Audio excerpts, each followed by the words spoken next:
Taking to the streets in Venezuela can mean taking your life in your hands. The sound of gunfire accompanies calls for political freedom.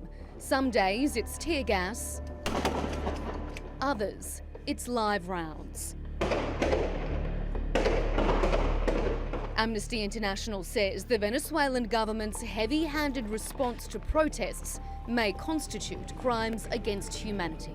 Nicolás Maduro ha utilizado las instituciones del Estado, tanto las fuerzas de seguridad como los propios sistema judicial, para acallar sistemáticamente a estas voces, castigarles a través de detenciones arbitrarias y en muchos casos a través de la violencia letal, la violencia radical que ha llevado a múltiples ejecuciones extrajudiciales y muertes en contexto de protesta precisamente por el uso indebido, excesivo de la fuerza letal intencional.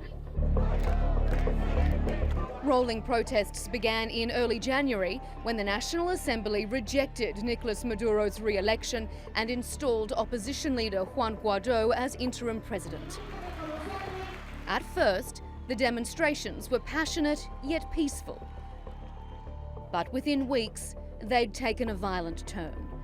An Amnesty International report says at least 47 people were killed during protests between the 21st and 25th of January.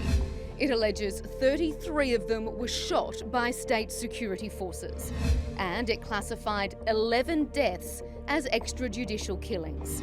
The rights group also alleges at least 900 people were arbitrarily detained. Amnesty International is calling on the International Criminal Court to consider charging Maduro and his government with crimes against humanity. It also wants the United Nations Human Rights Council to set up a commission of inquiry when it meets again at the end of June. In the meantime, representatives from the government and the opposition are in Norway to discuss the possibility of peace talks. Venezuela tiene que procesar sus conflictos, no por la vía de las armas, no por la vía de una guerra, no. Tiene que procesar sus conflictos y buscar soluciones a los problemas por la vía de la política, del diálogo, de la diplomacia. Fresh from staging his takeover bid, Guaidó was less optimistic. Y lo dijimos, sí, fuimos. Pero por supuesto, no a entablar nada. Aquí no hay nada que entablar. Aquí todo el país sabe lo que quiere y necesita.